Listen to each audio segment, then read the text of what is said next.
Flappy the chef was the happiest chef in the whole wide town. His apron was a little messy, his hat was a little crooked, but his smile was gigantic. Today was the annual town BBQ showdown, and Flappy was ready. He flipped burgers with a flick of his wrist. He turned hot dogs with a happy little hop. The grill sizzled and popped, sending delicious smells wafting through the air. Everyone in town loved Flappy's food. It was more than just food. It was a festival of flavor, a party on a plate, a celebration of all things yummy and good. He hummed a silly tune while he worked his magic. Burgers for the builders, hot dogs for the dogs, he sang, even though dogs weren't supposed to eat hot dogs. A big jug of his famous Flappy's Fiery Fun sauce sat on the table. It was bright red and looked super spicy, but it was mostly just ketchup with a little bit of paprika.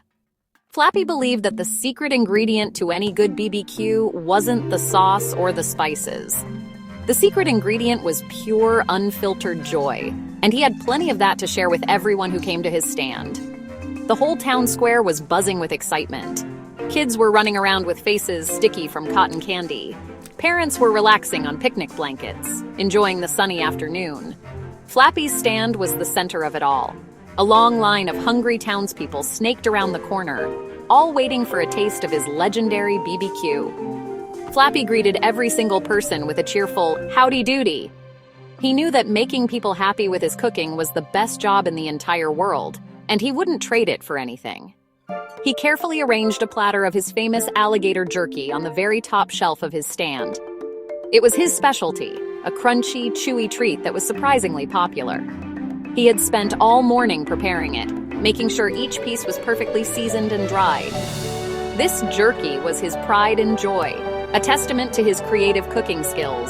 He polished the platter with a cloth, making sure it looked extra special for the big day. Little did he know his prized jerky was about to become the star of a very silly showdown. Suddenly, a long shadow fell over the happy BBQ scene. It was Sheriff Daniel Doomsday. The sheriff was not like other sheriffs. He was very, very awkward. He had once fought in a big, important war, but he lost. It wasn't a very good war to lose. Now, instead of telling war stories, he spent most of his time telling all his deepest, darkest secrets to his tiny pet Chihuahua, General Fluffernutter. The little dog sat in a special pouch on the sheriff's belt, his little head peeking out and listening to every word with big, buggy eyes. Sheriff Doomsday didn't look happy. He scanned the crowd with suspicion. His eyes were narrowed, and his brow was furrowed like a grumpy caterpillar. He wasn't looking for bad guys or robbers. He was looking for someone very specific. His gaze landed on a man named Stanley, who was sitting on a bench, happily munching on a hot dog. Next to Stanley sat his own dog, a friendly golden retriever named Ricky. The sheriff did not trust Ricky, not one little bit. He was sure that Ricky was a spy. "I see you, Stanley," the sheriff muttered under his breath. General Fluffernutter yipped in agreement from his pouch. The sheriff was convinced that his Chihuahua, General Fluffernutter, was speaking to Stanley's dog, Ricky, using a secret dog language. He believed Ricky was then spreading all of his embarrassing secrets all over town. Secrets like how he was afraid of butterflies, or how he still slept with a nightlight. It was a very serious problem, and he was determined to get to the bottom of this furry conspiracy. He stomped over to Flappy's BBQ stand, his boots making loud clomping sounds on the pavement. He wasn't there for the delicious food. He was on a mission to stop the spread of his secrets. He pointed a shaky finger toward Stanley and Ricky. "That dog," he whispered to Flappy, "is a gossip. He knows things that only General Fluffernutter should know." Flappy just smiled, thinking the sheriff was telling a funny joke. He had no idea how serious the sheriff was being. Flappy, trying to be friendly, wiped his hands on his apron and leaned forward. "Sheriff, don't you worry about those dogs. How about a nice juicy burger? Or maybe you want some of my new sauce?"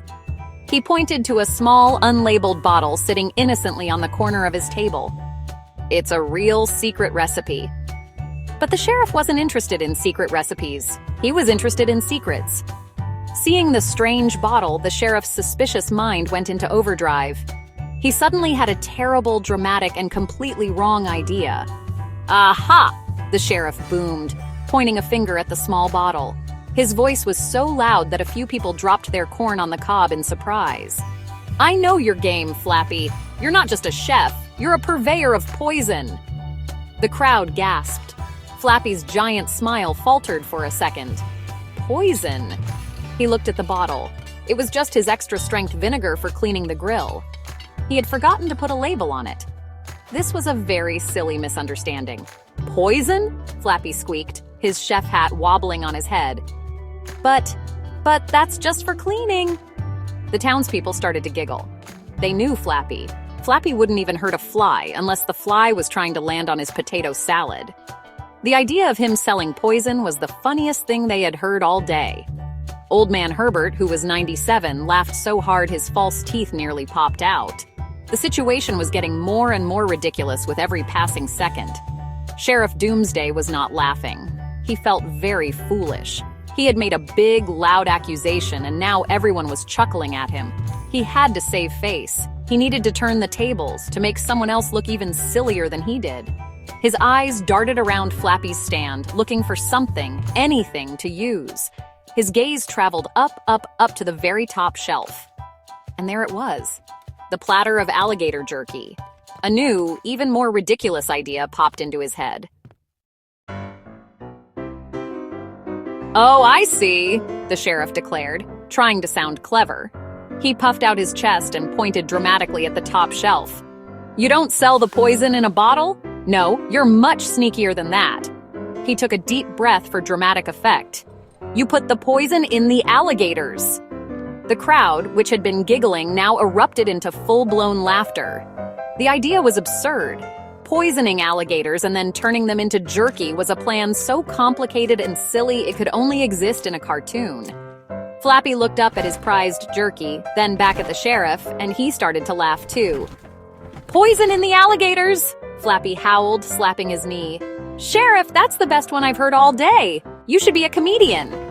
Stanley and his dog Ricky, the original suspects, were now laughing along with everyone else. Ricky even let out a happy woof, which the sheriff was sure was dog language for, "You are a very silly man, Mr. Sheriff." And for once, the sheriff had to agree. The tension completely disappeared, replaced by waves of shared laughter that echoed through the town square. Even Sheriff Doomsday couldn't help but crack a small smile.